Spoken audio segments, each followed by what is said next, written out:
Good afternoon, good evening, and good morning, depending on what time frame you're from. Interesting things are happening here in Canada. Today, my wife went to do grocery shopping with my debit card, anyways, and she couldn't pay for the groceries. Then all of a sudden, Rogers Communications system's down, okay, and they're a big cell provider. We only have 3 or 4 in Canada that are big, okay. We got Rogers, Bell, and TELUS is part of Bell. We got a lot of offshoots, right? But the banking system's down, plain and simple. Now, times are rough, times are hard, but here's your fucking Christmas card. If you don't have cash, you ain't getting no ass. Share this. I'm banned off of Facebook for another 30 days or 27 days, something like that. But I could care less anyways. But at the end of the day, when you can't get money out of your own bank, Houston, we have a problem. Okay, and you have to go to a bank machine to access your money. Okay, it's the start of a crazy time, okay, and they're saying we're going to head into a recession, and the price of gas is falling now because of the so-called recession. It's not. Look at my hands. I'm working 7 days a week, folks, and I have been since before this scamdemic, and I haven't been sick once. Knock on wood. So the banks are about to collapse because, like I said, cash is grand, right? And if you don't have access to your cash, then what good is it, right? So a lot of people are going to pull out a lot of cash out of their banks. And when you have a lot of people pulling a lot of money out of the banks, guess what happens? The banks hurt. And you're going to see that. You're going to see a lot of that. Fortunately for me, I always got a couple of bucks on hand. But the wife didn't. She used my debit card today for groceries and couldn't get shit, right? So she came home, whatever, right? And she got cash anyways. But at the end of the day, if you can't access your money and everything's tied into the debit system, when you can't pay for your credit cards, your mortgage payments, this and that, everything's done electronically, right? Because that's what the government wanted you to do. They want you to do that. Go digital. Remember digital 10 years ago? Everybody, oh, no, digital ain't ever going to happen. Well, it's happening. And now, look what happened. I lost faith in the banking system by far, especially CIBC. But at the end of the day, a lot of people are going to pull out their hard-earned money, and they all have a right to do so, right? Now, do the banks have that kind of money on hand? Probably not, because they borrow from everybody else, right? That's how they make money. So if there's a mass exodus, would be the word, from the banks, the banking system will collapse. Now, I don't want to see that, not with everything else that's going on, right? But you see all the people gathering around cafes for free Wi-Fi. I thought it was funny because I deal with TELUS, and my phone's up and running. As you see, I'm on Facebook, or I'm on YouTube Live. I can't do Facebook Live because I'm banned, but Facebook's still up and running. Meta, right? So it's a few phone services, but they're all attached. So anybody who's with a subcontractor of Rogers Communications down too, right? And I didn't think Rogers was that powerful, okay, especially to knock out the banking system, but everything's tied into this, right? And when you can't access your money for the bank, we got a problem. You have a problem. Everybody has a problem, right? So I don't believe in this digital world that they want us in, and the digital currency and all this shit, right? I'm not buying it. I don't buy it like the COVID scamdemic and the monkeypox and everything else. Okay, it's another form of government control by far, because if they could shut down your bank accounts that fast, just by taking out one cell provider. Imagine if Bell went down, Cogeco, you have a big problem then, right? So They're probably going to blame it on the war in Ukraine. You're with Freedom Mobile, was just bought by Rogers. Are you still up and running with Freedom Mobile? Because I know they were trying to get that sale to go, right? You're up, right on. So I'm hearing rumors. I don't know if they're true because I'm at work, look at my hands, 7 days a week. I work 12 hours Monday, Tuesday, Wednesday, Thursday, and I'm negotiating if I should work 12 hours tonight. But the moral of the story is, if you're hiding your money in the bank, wrong place. Besides, the interest rates are shit anyways on what they pay you in interest, right? So I do smell something brewing, and the government would love to have that control, where they could just shut it down, just like Venezuela. Bang, see you later. Take out a satellite out of the sky, and this is what you have, right? So they're going to blame it on the Russians, the Ukrainian war, or whatever, just like they did the price of gas and everything else, right? I'm just glad I'm not dealing with Rogers Communication. You're going to see a mass exodus from Rogers Communication here in the next couple of days. And if what I'm hearing is Tuesday it's supposed to be up and running, wow.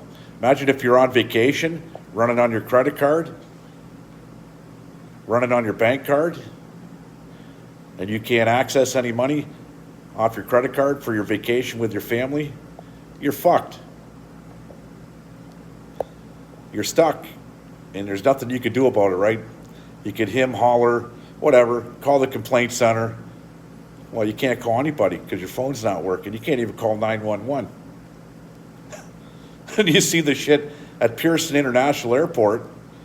What a big, I couldn't, there's not a name I could put on that one without swearing 100 times for people at Pearson, their luggage, the wait times, everything else. It's a disaster. And it all falls down on who? The Liberal government of Canada. They're the ones running this show, and now it's turned into a huge shit show, right? And now with the banking system and Rogers, you don't see the government fucking getting involved. Do they have the technology to get things back up and running? Are they helping Rogers trying to get things? I don't see any government involvement. Just like the transport minister, I don't see any government involvement for Pearson International or passport lineups, Service Canada lineups. I predicted 3 years ago, and people thought I was funny when I said, in 3 years, Canada will be the next Venezuela of the North. And people thought I was crazy. Well, we're seeing it with the high prices of food. The fuel is cheaper in Venezuela. Obviously, it's next to nothing there, but we're paying out the ass, okay, for everything, okay? And it's only a matter of time before the money runs out for a lot of folks. And when that happens, what do you have? You have Canizuela. And that's what I'm going to call it, Canizuela. Yeah, the government offered assistance. Well, it's funny how they always offer assistance after the fact, a couple days after the fact, or they try to anyways. It's called covering your tracks. I lost all faith in this government a long time ago, and I'm not going to lie to you guys.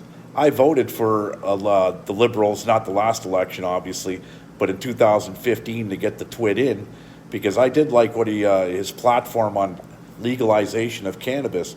But once he legalized cannabis and seen how bad he really fucked things up for the cannabis community, okay, that was not legalization. That wasn't even decriminalization of marijuana. They legalized it for their own benefit, which is a conflict of interest when you have government officials that were buying up licensed marijuana production facilities, okay, and they're all tied in with the stocks in the bonds and all the shit. It's called a conflict of interest, and it's a big conflict of interest. You got Bill Blair, who was the head of the Canadian security or whatever at the time, the police and everything else, the top dog, owning a piece of, and a few pieces of the licensed producers, which is a conflict of interest. So they fucked that up. And once they did that, I'll never vote for Liberal again. I seen it. And I don't know how the guy got back in. The NDP, you're next on the line. You could do what Britain did, and that is come together and get the Liberals out. But the NDP are siding with them. So at the end of the day, I'll be surprised to see the NDP or the Liberals even have party status in Canada. You got to show some integrity. And when you don't show any integrity, well, then you're going to fall. You're going to fall with the twits, right? And the NDP don't deserve anything. Okay, so we just seen in Britain with Boris. Okay, they all, his own party fucking jumped on him. And now he's gone. He's resigned. He's waiting to have somebody fill his seat in, right? And that's all it needs to take here in Canada. Trudeau's got more scandals by far, tenfold, serious scandals than Boris. And Trudeau's still there. You see his ratings plummeting. You know, there was a poll that said, should Trudeau resign before his mandate? And 86% said yes. So that leaves 14% that said no. 14%. And you're still in power? Canada, we got a problem. And we need some fixing. It's going to get fixed. That's a fact. Unfortunately, what you see with the current events, with the banks, high inflation, housing, you name it.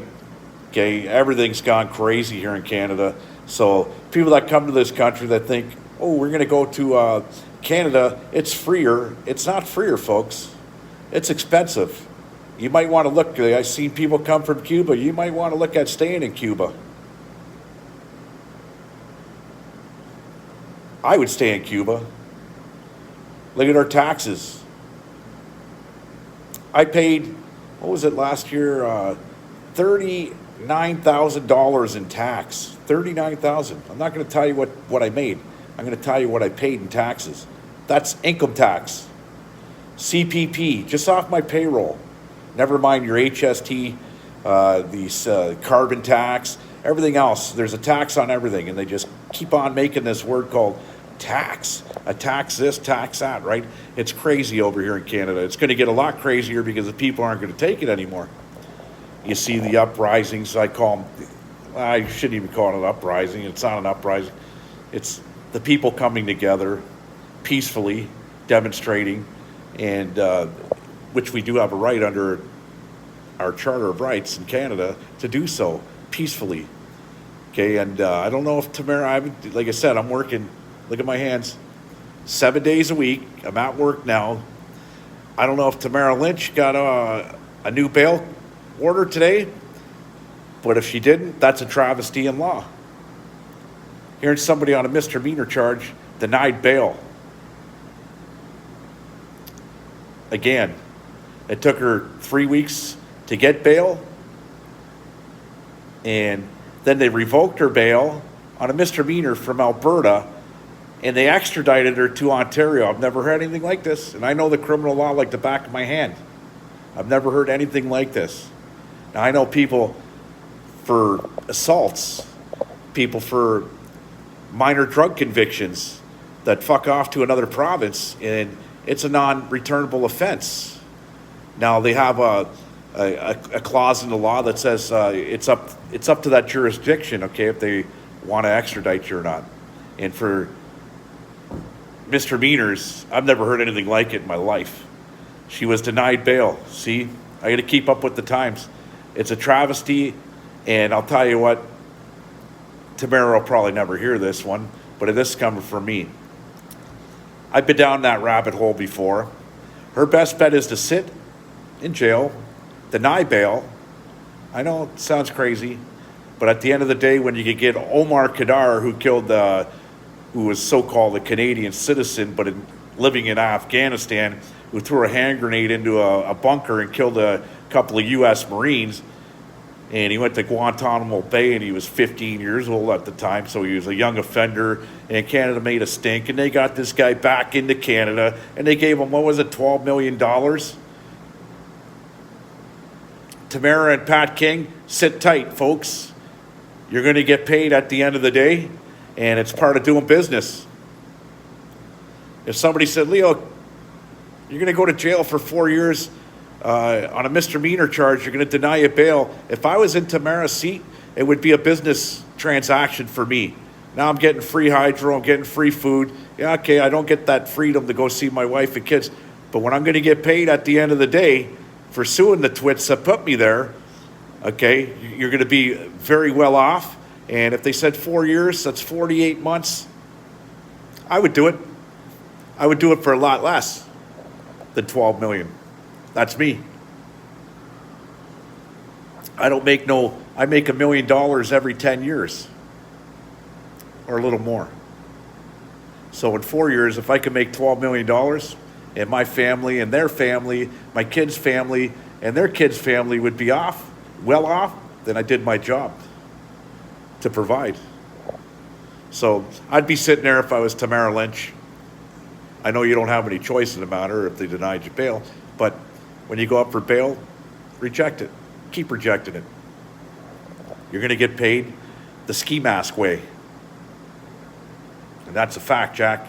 So my break's coming to an end here. I just wanted to share that. I do believe that the Canadian banking system is in dire straits very soon, because a lot of people on Tuesday, when Rogers opens up, and you got a lot of businesses that are the businesses that are all run digitally. You pay for something, debit. Guess what? They're not making money. A lot of people are going to lose a lot of money. Yeah, they printed too much money is right.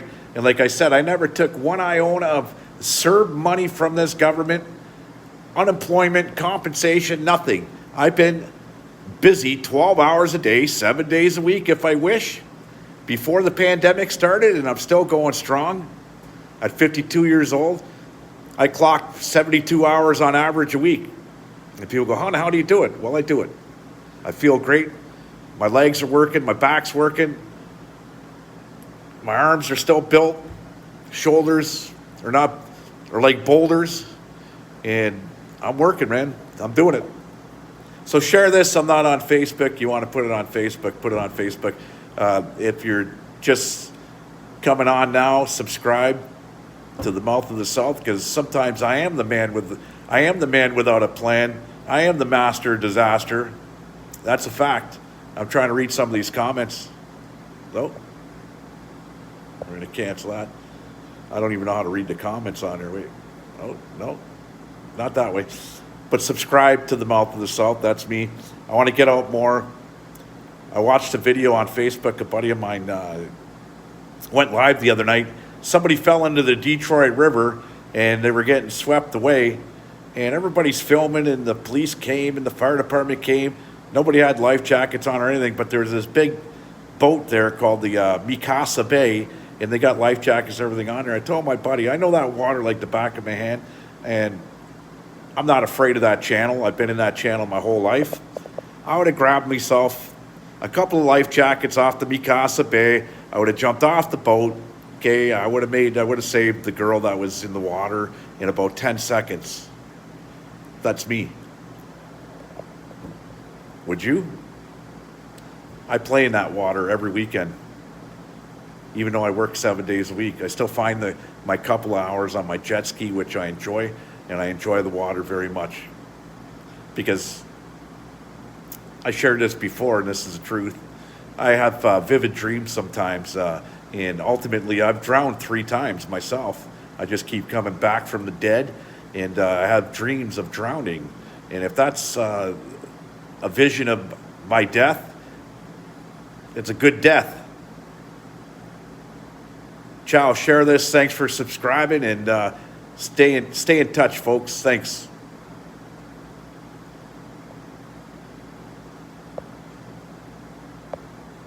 Got to get off this somehow.